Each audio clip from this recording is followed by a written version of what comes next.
ओम श्री परमात्मने नमः।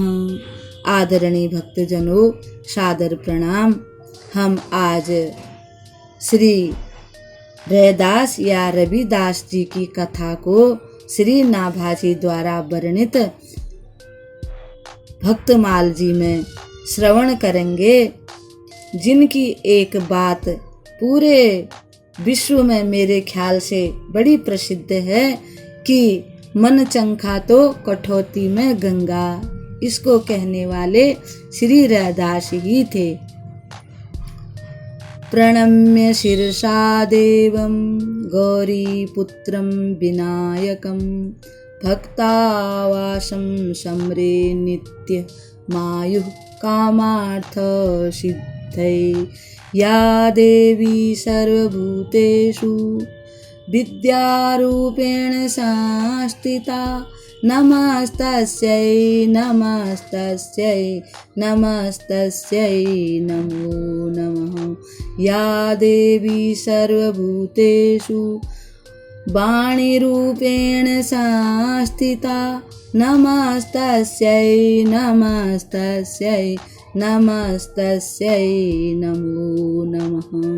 भक्त भक्ति भगवंत गुरु चतुर नाम बपु एक, इनके पद बंदन किए नाशत विघ्न अनेक, नाशत विघ्न अनेक। भक्तजनों, श्री नाभाजी वर्णन करते हैं, राघव जी सदाचार श्रुति शास्त्र वचन अविरुद्ध उचार्यो। राघव जी नीर खीर विवरण परम हंस निउर धार्यो। राघव जी भगवत कृपा प्रसाद परम गति ही तन पाई। राघव जी राज सिंहासन बैठी ज्ञाति परतीति दिखाई। राघव जी वर्णाश्रम अभिमान तजी पद रज बंदहि जासु की। राघव जी संदेह ग्रंथि खंडन निपुण बानी विमल रैदास की। राघव जी संदेह ग्रंथि खंडन निपुण बानी विमल रैदास की। भक्तजनों, श्री नाभाजी वर्णन करते हैं कि संत शिरोमणि श्री रैदास जी की निर्मल वाणी संदेह की ग्रंथियों को खोलने में पूर्ण समर्थ है। यानी कि किसी प्रकार का भी संदेश हो, उसका निवारण रैदास जी करते हैं। श्री रैदास जी ने जो भी कहा है वह सदाचार वेद शास्त्रों के अनुकूल ही है। उन्होंने नीर शीर अर्थात सत और असत का विवरण करने वाला परमहंसों का भाव अपने हृदय में धारण किया तथा सार असार का निर्णय करने वाली उनकी वाणी को परमहंसों ने अपने हृदय में धारण किया। श्री रैदास जी ने अपने इसी मृत्यु जो मरण धर्म शरीर है उसी से भगवान की परम कृपा प्राप्त की, परम श्रेष्ठ गति प्राप्त की। राज सिंहासन पर बैठकर अपने शरीर में सोने का जनेऊ यज्ञोपवीत दिखाकर अपने पूर्व जन्म की ब्राह्मण जाति का विश्वास लोगों को दिलाया। महान पुरुषों ने अपने ऊंचे वर्ण एवं आश्रम के अभिमान को छोड़कर जिनकी चरण धूलि की वंदना की, उन श्री रैदास जी की वाणी शंकाओं को खंडन करने में अति ही चतुर थी। यानी कि वे सभी का दुख, सभी के मन के जो कलुषित भाव हैं, मन में कुविचार तेरे मेरे की भावना है, उसका उन्होंने सर्वथा नाश किया। अब एक समय की बात है, नाभाजी के अनुसार कि आचार्य श्री रामानंद स्वामी जी को तो हम सभी जानते हैं, श्री रामानंद स्वामी जी की जय। तो उनके एक ब्रह्मचारी शिष्य थे। वे बड़े ही गुरु सेवी थे, बड़ी निष्ठा से गुरु जी की आज्ञा का पालन करते थे और भगवान के भी परम भक्त थे। बहुत से कार्य गुरु के जो आश्रम में वही ज्यादातर किया करते थे। गुरु जी का ऐसा आदेश था कि भगवान को भोग लगाने के लिए जितनी चीज की जरूरत होगी वही कुलीन ब्राह्मणों के घर से जो मेहनत से धन कमाते हैं उन्हीं के घर से लाना, ऐसी आज्ञा दे रखी थी। वे रोज आना जाते थे और अच्छे जो भगवान के भक्त थे, मेहनत से धन कमाते थे, उन्हीं के घर से भिक्षा मांग के लाते थे और भली प्रकार से बड़े प्रेम भाव से भोजन बनाते थे। फिर भोजन प्रसाद बन जाता था, गुरु जी को बुलाते थे, गुरु जी फिर भगवान को भोग लगाते थे, फिर सभी उस भोजन प्रसाद को पाते थे। जब वे भिक्षा मांगने के लिए जाते थे तो उन्हीं के पड़ोस के से थोड़ा दूर मार्ग में एक बनिए की दुकान थी। वह बनिया प्रातः नित्य ही जब भी ब्रह्मचारी जी भिक्षा मांगने के लिए जाते थे तो कहता था कि आप मेरा सीधा सामान भी स्वीकार करो। इस प्रकार से वह बार बार उस ब्रह्मचारी जी को टोकता रहता था। यानी कि रैदास जी के ये पहले जन्म की कथा संत जनों नाभाजी महाराज वर्णन करते हैं। पहले जन्म में रैदास जी एक ब्राह्मण यानी रामानंद स्वामी जी के शिष्य थे और ब्राह्मण थे, ब्रह्मचारी थे। तब ब्रह्मचारी जी कहते थे कि हे वैश्यवर, जब कभी जरूरत पड़ेगी आप तो हमारे घर के निकट ही हैं, मैं आपका सीधा स्वीकार करूंगा, ऐसा कहते थे। एक दिन क्या हुआ भक्तजनों, बहुत बारिश हो गई, बारिश रुकने का नाम ही नहीं लेती थी। अब ब्रह्मचारी जी ने सोचा अब कैसे इतने पानी में जाकर के भिक्षा मांग के लाऊं और कैसे भोजन प्रसादी बनाऊं। चलो ये बनिए रोज कहते हैं, आज इन्हीं के घर से मैं सीधा सामान ले आता हूँ। वे बनिए के पास गए, बनिया बड़ा प्रसन्न हुआ। उसने कहा कि जितना भी आपको सीधा सामान चाहिए वो ले जाइए। ब्रह्मचारी जी उतना सीधा सामान ले आए और ठाकुर जी का भोजन बड़ी प्रेम से बनाया और भोजन बना करके भगवान अपने गुरु जी को बताया कि भोजन बन गया है। गुरु जी आए, अब ठाकुर जी को भोग लगाने लगे तो उन्होंने देखा कि ठाकुर जी आज भोग नहीं आरोगते, ध्यान में उनके नहीं आते, बार बार वो ध्यान लगाते हैं। उन्होंने देखा कि भगवान तो आज मेरे ध्यान में आकर के भोजन प्रसाद नहीं पा रहे हैं। तब उनका मन बड़ा दुखी हो गया। उन्होंने ब्रह्मचारी से पूछा, ब्रह्मचारी तुम आज ये भिक्षा कहाँ से लाए हो? उसने उत्तर दिया, एक बनिए से लाया हूँ। अब गुरुजी उस बनिए का जानते थे, वह काला धंधा करता था। एक चमड़े यानी एक चमड़ा का व्यापार करने वाला एक चमार के साथ उसका काला धंधा चलता था। वे ज्यादा कीमत में वस्तुओं को बेचते थे। इस प्रकार से वे अधर्म से पैसा कमाते थे।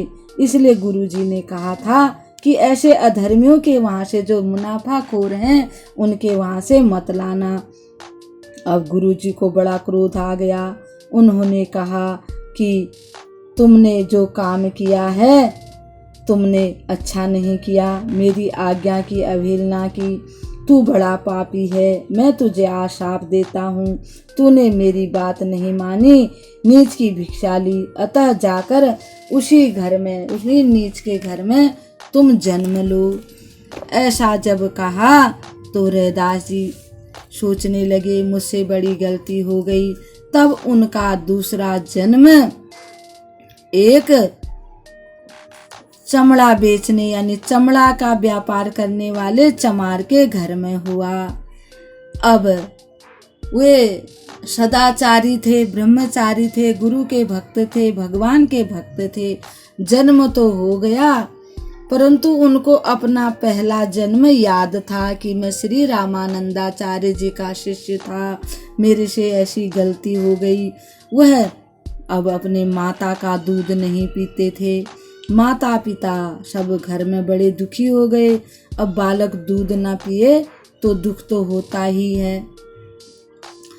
उसी समय श्री स्वामी जी के लिए भगवान ने आकाशवाणी की कि आपने जिसको शाप दिया था वह आपका शिष्य रघु चमार के घर जन्म लेकर वह पैदा हो गया है। रघु चमार के वहाँ उसका जन्म हुआ और वह माँ का दूध नहीं पी रहा है। आप उस पर कीजिए, कृपा कीजिए। अब दयावश श्री स्वामी जी को बड़ी दया आ गई। वे शीघ्र ही चलकर वहाँ आए। उनके आते ही उनके माता पिता परिवार के जन दुखी होकर के रोने लगे और उनके चरणों में लिपट गए। बार बार प्रार्थना करने लगे कि पता नहीं हमारा बालक दूध नहीं पीता, उसको क्या हो गया है, आप कुछ कृपा कीजिए। तब स्वामी जी ने कहा कि आप लोग चिंता मत करो, सब ठीक हो जाएगा। आप गाय के गोबर से चौका लगा दो और वहाँ पर बालक को लिटा दो और मैं उस बालक को जो भी उसके ऊपर जो कुछ भी होगा मैं वो सब ठीक कर दूंगा और वहाँ पर कोई नहीं रहना चाहिए। तब उन्होंने वैसा ही किया और वे बार बार प्रार्थना करते थे कि हमारे बालक को बचा लीजिए।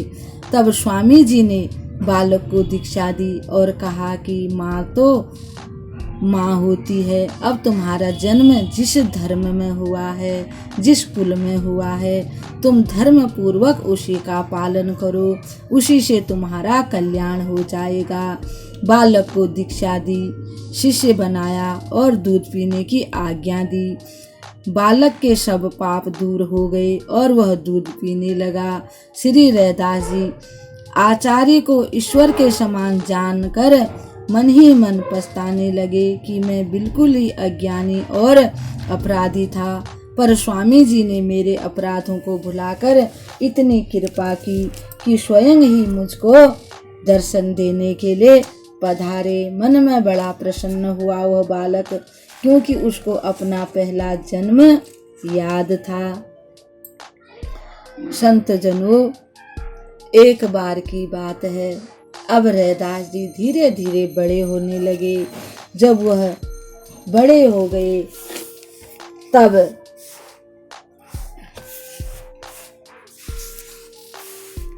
रैदास जी महान संत थे। वे भगवान के भक्तों से बड़ा प्रेम करते थे। संत सेवा में धन का सदुपयोग करते थे। इनका यह आचरण इनके पिताजी घर वालों को बिल्कुल भी अच्छा नहीं लगा। उन्होंने इन्हें अलग कर दिया और इनका विवाह कर दिया और घर के पीछे की तरफ रहने की आज्ञा दे दी और घर के जो सामान था, धन था, उसमें से एक पैसा भी इन्होंने उनको नहीं दिया। ये वहीं पर एक झोपड़ी डालकर अपनी स्त्री के साथ बड़े सुख से रहने लगे और इनका चमड़े का काम था, जूती बनाने का काम था। तो बाहर से कहीं से चमड़ा ले आते थे मोल, स्वयं किसी की हत्या नहीं करते थे और बड़े सुंदर जूती बना बना करके संतों को, ब्राह्मणों को पहनाते थे और बड़े प्रसन्न होते थे। अपनी इस सेवा को प्रकट न करके गुप्त ही रखते थे। एक दिन इनके निवास स्थान पर भगवान इनकी सेवा को देखने के लिए और इनकी सेवा से प्रसन्न होकर के एक भक्त का वेश बनाकर पधारे। जब रैदास जी को भगवान ने सुंदर जूतियां पहनाई, भगवान बड़े प्रसन्न हो गए। ये अतिथियों की बड़ी सेवा करते थे। और जो इनके पास धन भी होता था तो उसको भी वे बांट देते थे। और झोपड़ी के अंदर संतजन निवास करते थे और ये पति पत्नी बाहर खुले में ही रहते थे। जब भगवान ने यह सब देखा तो वे एक पारसमणि इनको देते हुए कहने लगे, देखो ये पारसमणि है, इसे तुम संभाल कर रखना। श्री रैदास जी ने कहा, मेरे धन तो श्री राम जी हैं, इस पत्थर से मेरा क्या काम है, मैं इसको नहीं लूँगा। मैं धन संपत्ति को नहीं चाहता हूँ, मैं तो यह चाहता हूँ कि संत भगवंत की सेवा में अपना यह शरीर भी न्यौछावर कर दूं। संत भगवान ने पारस का प्रत्यक्ष प्रभाव दिखाने के लिए उसे लोहे की एक सरिये से छुआ दिया, वह सोने की छड़ी बन गई।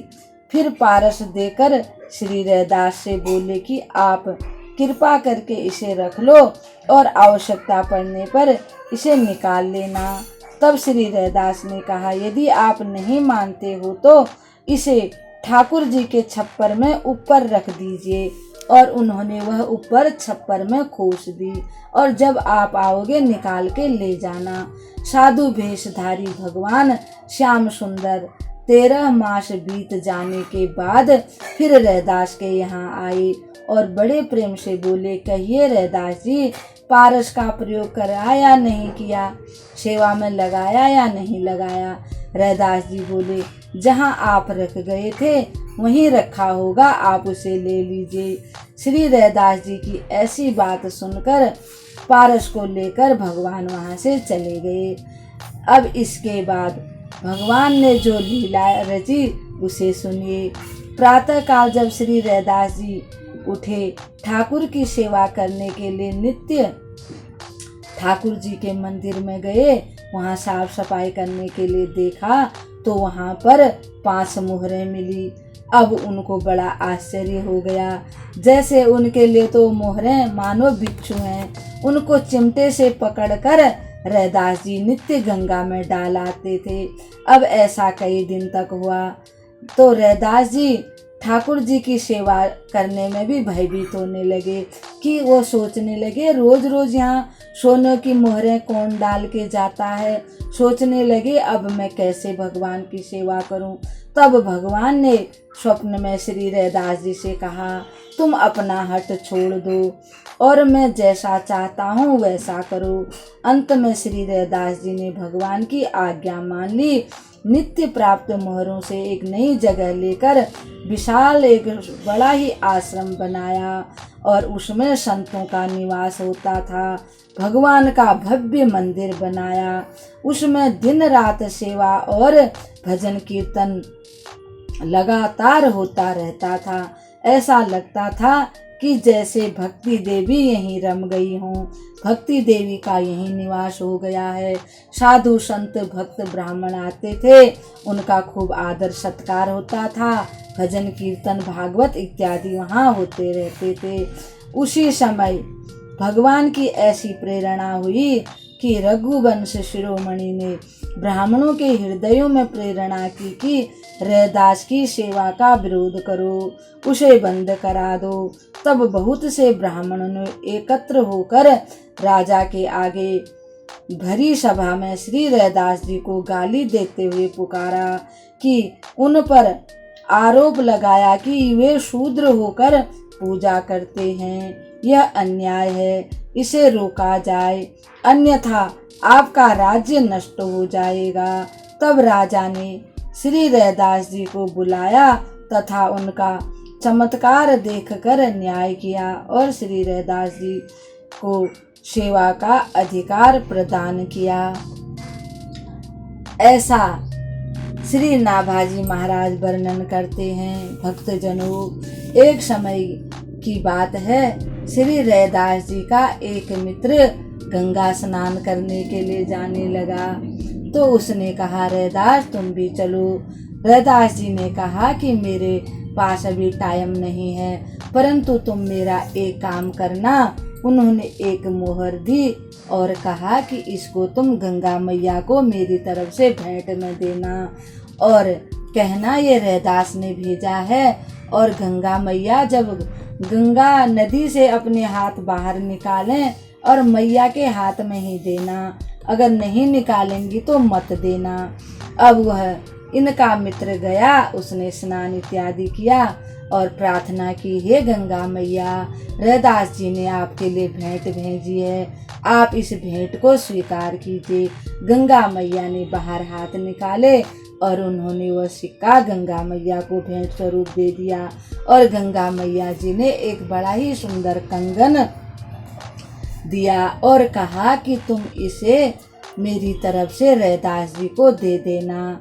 अब भक्तजनों, वह उस कंगन को लेकर के आया और कई लोगों का मत है कि उसने वह कंगन रैदास को न दे करके राजा जी को दे दिया, और कईयों का मत है कि उसने रैदास को दे दिया और रैदास ने फिर उसे वापस दे दिया। अब जो भी हुआ हो, तो नाभाजी वर्णन करते हैं कि वह कंगन राजा के पास गया और राजा ने अपनी रानी को दिया।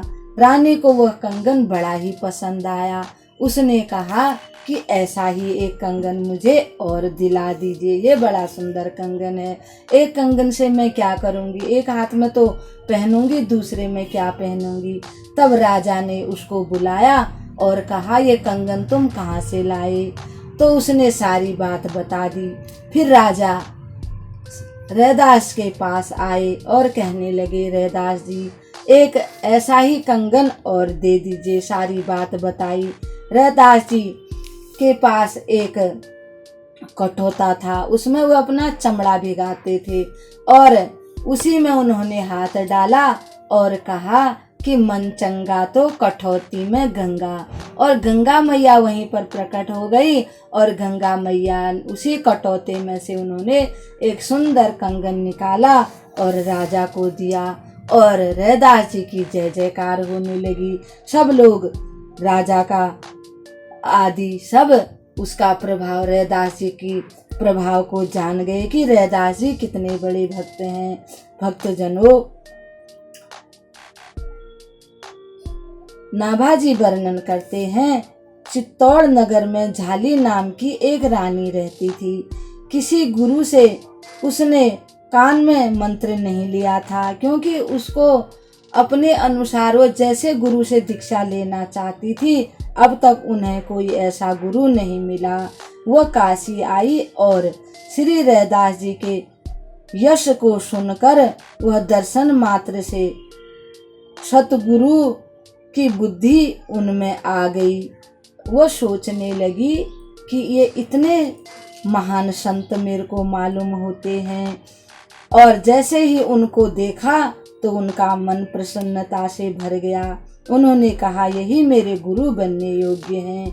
उनसे, श्री रैदास जी से उन्होंने शिक्षा ग्रहण की और मंत्र दीक्षा प्राप्त की। उसके साथ बहुत से ब्राह्मण थे। यह समाचार सुनते ही उन ब्राह्मणों के शरीर में आग सी लग गई।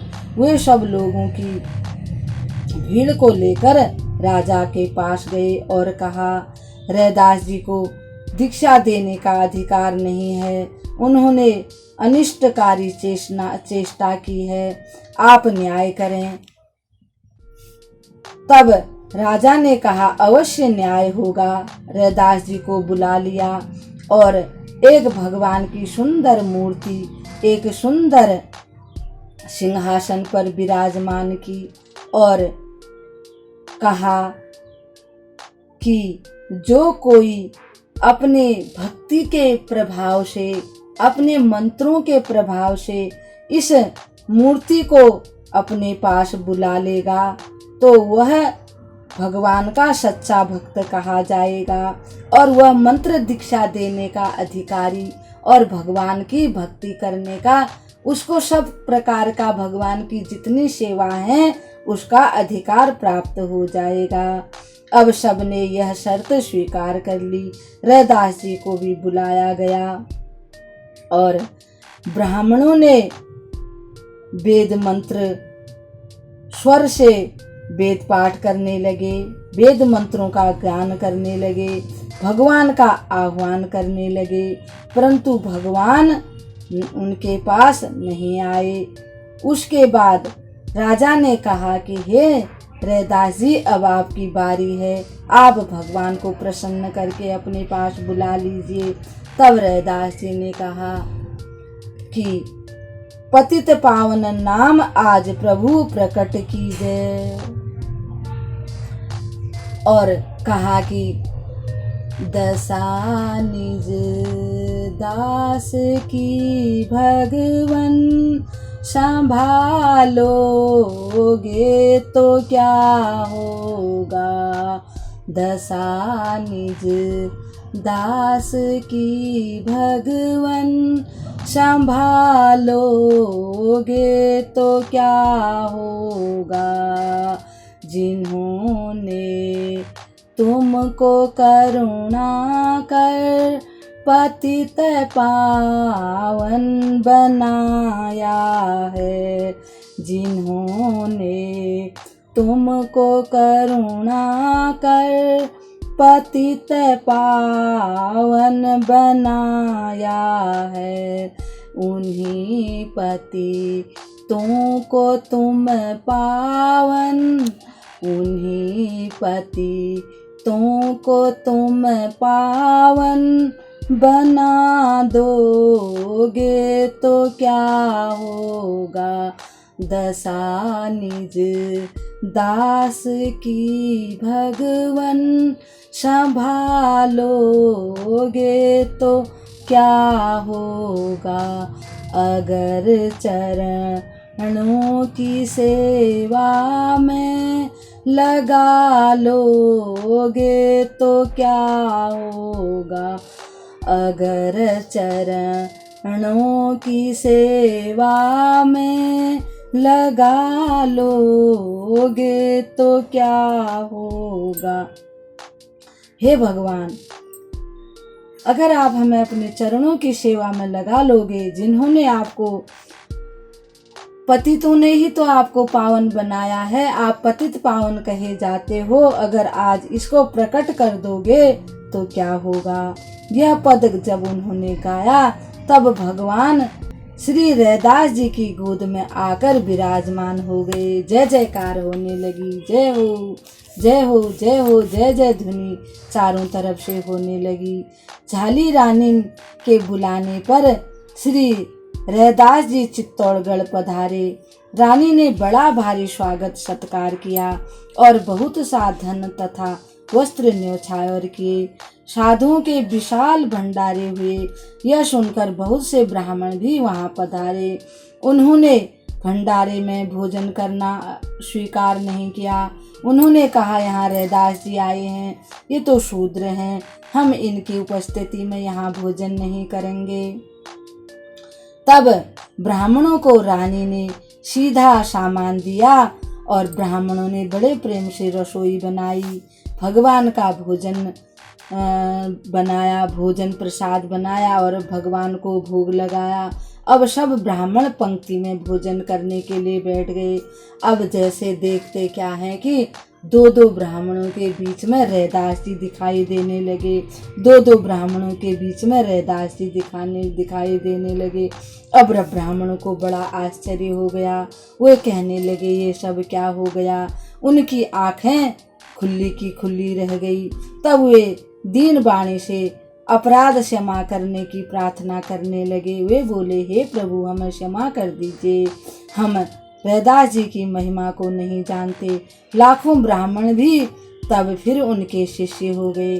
श्री रैदास जी ने फिर अपने सीने को चीर करके सोने का यज्ञ पवित्र सबको दिखाया। इससे सबको विश्वास हो गया कि ये दिव्य पुरुष हैं और पहले जन्म में ये ब्राह्मण थे और गुरु जी के श्राप के कारण इनको दूसरा जन्म लेना पड़ा, यानी कि शूद्र के घर में जन्म लेना पड़ा। इस प्रकार से भक्तजनों रैदास जी की महिमा श्री नाभाजी ने वर्णन की है और हम सब ने मैंने आपको सुनाया है। आप सब सुखी हों, आप सब प्रसन्न रहें। इस कथा को अब यहीं पर विराम देते हुए हम आपको प्रणाम करते हैं। कल भगवान के एक और भक्त की कथा के साथ आपके सामने उपस्थित होंगे। तब तक के लिए हम आपको प्रणाम करते हैं। ओम श्री परमात्मने नमः।